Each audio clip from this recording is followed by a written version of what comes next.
Oh, hi there. Boy, am I glad to see you. I'm Mr. Wargaming, and there's something I've been meaning to talk to you about for some time now.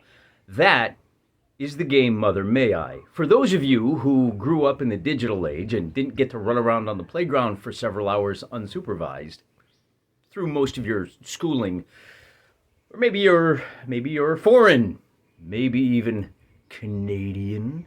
Let me tell you what Mother May I is. And before you click away, just understand this has a direct connection to modern day tabletop role playing games. I'm going to do what the God Emperor calls the weave. We're going to start by giving you the rules of Mother May I, and then we're going to talk about a particular board game, and then we're going to tie it all together. So just bear with me. It's going to take a little while to set this up, but by the end of this video, I think you're going to have a much greater appreciation for children's games and how they inform the games that we play as adults. The rules of Mother May I are very simple. They're very similar to Red Light, Green Light, which you may have seen if you were familiar with the Korean drama, what is that? The Squid Game, the Red Light, Green Light with the big giant headed gal with the laser beams. Anyway, the way it works is everybody lines up on one side of the playground right here, and then one player stands over here, right next to Biscotti. And that player is Mother. And the goal is to be the player that gets close enough to touch Mother first. The way you get close to Mother is by asking if you can take several steps, either giant steps, regular steps, or tiny steps, to come closer, and Mother will essentially negotiate with you. So there is a very simple rule process that, or I shouldn't say rules, it's an algorithm, or it's a rubric that you use, and it goes something like this. You ask if you may approach, and then Mother will modify your request. You seek approval for that request. Once you get approval, then you carry out whatever you requested. So for example, you would say, Mother, may I take 5 giant steps towards you? And if Mother likes that, she says, yes, you may. And if you would take a step, oh, you didn't say Mother, may I, you have to go back to the starting line. So remember, Mother, may I take 10 small steps? No, you may take 5 regular steps. Mother, may I? Yes, you may. And then you take the steps. Very simple. Now that sounds like a children's game, and it is, but it has some value, and it's worth looking at today. Before we talk about that value, first I want to kind of prime the pump a little bit here. I want to talk about this classic game right here. This is called Candyland, and it is, in my estimation, one of the best introductions to board games ever designed. There is a reason that this is a mainstay on toy shop shelves for decade after decade after decade. In addition to the theme of candy, what kid doesn't love candy? You have all of the elementary rudiments of board gaming in a neat little package. The way Candyland works, you have a pawn that moves along a track, and it moves in accordance with a deck of cards. Those cards have colored boxes on them, and you move your pawn to the next colored box that matches the card you drew. Sounds very simple.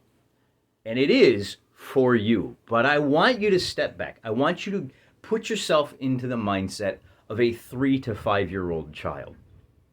For those of you who have been playing Wizards of the Coast, Dungeons and Dragons, doing this kind of, playing a role may be difficult, but bear with me here. It's a very valuable exercise, and it will help you understand the world in a way that you maybe haven't before. If you're 3 years old and you've never played a board game before, there are a whole lot of things that grown-up, current you takes for granted.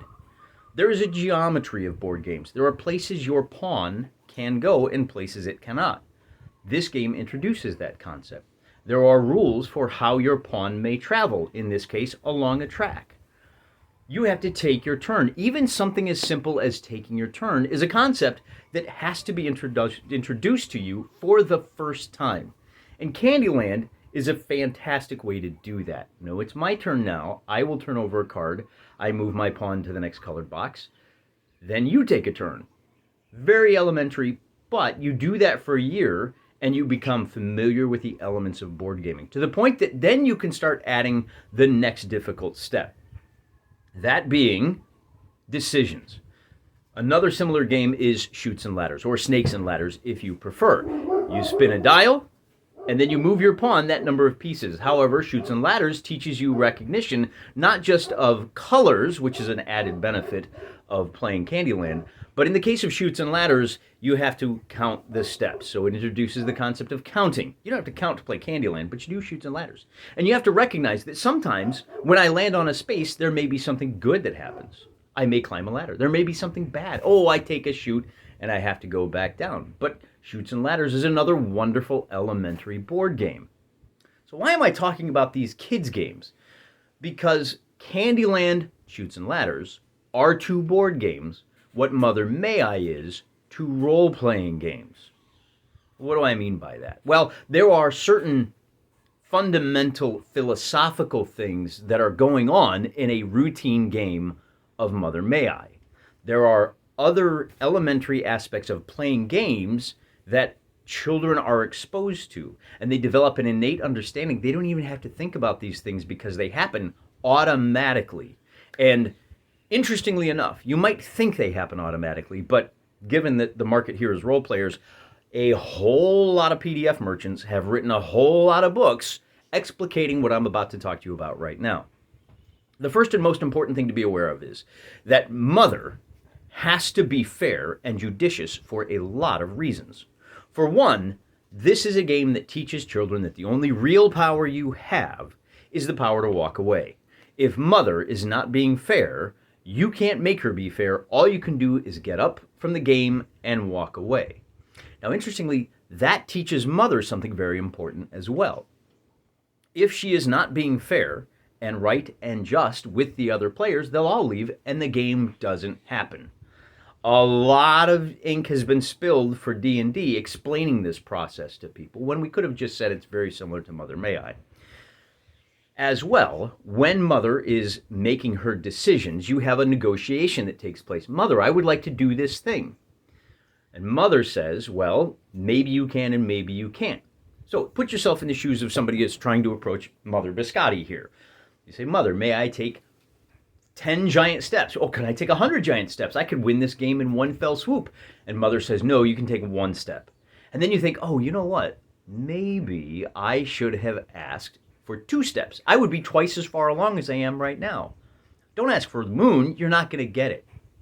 On the other hand, if you say, Mother, may I take 2 normal steps? And she says yes immediately, you think to yourself, oh, man, I probably should have asked for 5 because she might have given me 3. My opening bid was too low. This is the way that playground games help prime you for adult life. You learn about simple things like negotiations. You learn about how to open with a strong bid, stronger than what you expect to get, so that you can get a little bit more than you really wanted or that you expected to get.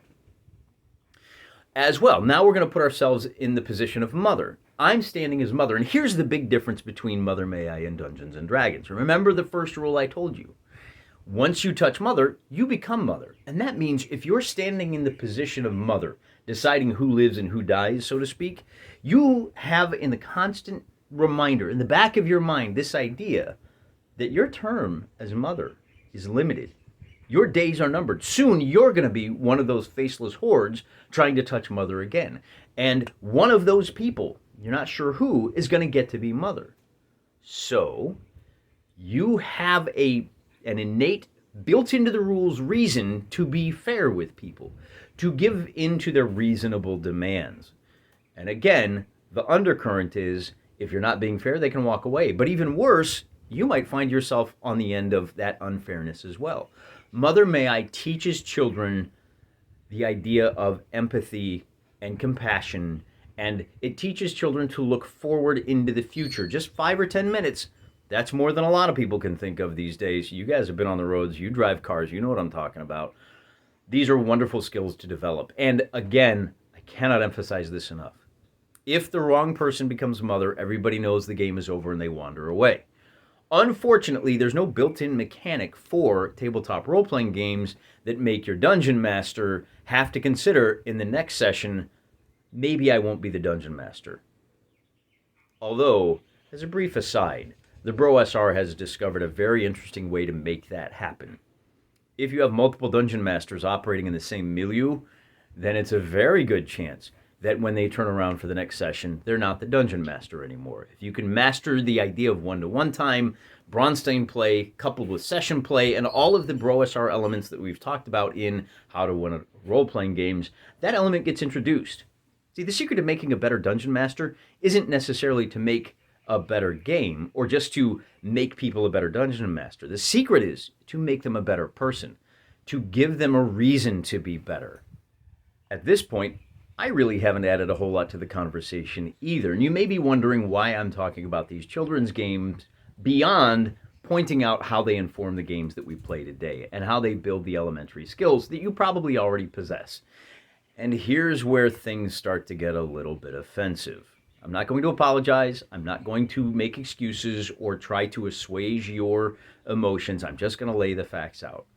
Because originally, I started thinking about Mother May I when I realized that modern iterations of tabletop role-playing games are simply elaborate, multi-volume tomes of rules to be ignored in favor of playing Mother May I with an all-powerful mother who always sits on one side of the DM screen and a powerless line of people whose only power is the power to walk away. When I first started calling modern-day tabletop role-playing games just advanced Mother May I meant it as a derogatory term. I meant to be offensive with that. I meant to trigger the amygdalas of the overly sensitive big brain types who think they're the smartest guy in every room. I wanted to remind them that what they are doing is playing a children's game. However, now that we've gone through the whole process of what Mother May I is, and what it does, and what it can teach us, I have to apologize to those who play Mother May I.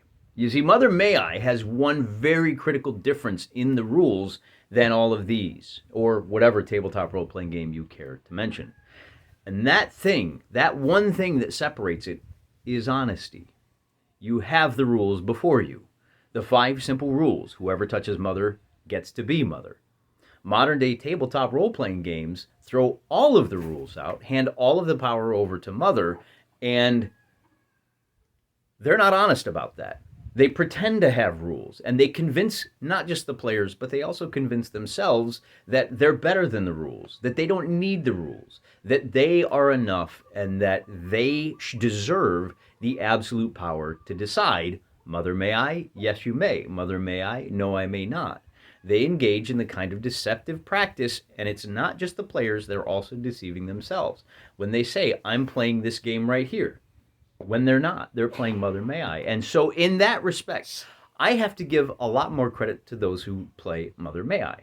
They don't hide behind, well, I knew what really had to happen. They don't have to fudge their dice rolls. I know there's no dice in Mother May I. It's an analogy. You know what I mean. The point here is that when you stand on a playground with Mother on one side and a group of children on the other, there's no hiding the fact that Mother is deciding who gets to approach and at what rate. There's no way to get around the fact that she is providing the permission to these people. In tabletop role-playing games, we delude ourselves.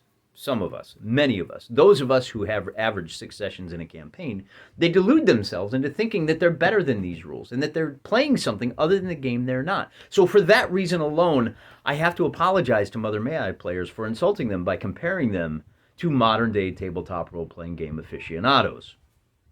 At least they're honest about what they're doing. It may be a children's game, but they're playing what they say they are. And in conclusion, I just want to invite you to adopt the mindset of a 5-year-old girl on a playground. Be honest about what you're doing. You might just learn something. Be honest about what you're doing, and you might have an easier time retaining players. Be honest about what you're doing, and you might just find your ability to generate adventure and quality sessions will skyrocket. Because if you can't be honest about what you're achieving, then you can't improve upon what you've already built. Mother May I is a great game. It's a better game than most modern-day tabletop role-playing games played in the modern style. Do what thou wilt is a terrible way to live your life. It's a terrible way to run your games. Play by the rules. Think about your fellow players. Play within those rules, and you will find that new paths of adventure, whole new realms to explore will open up to you. I'm Mr. Wargaming. Thank you for watching. Till next time, I'm praying for you.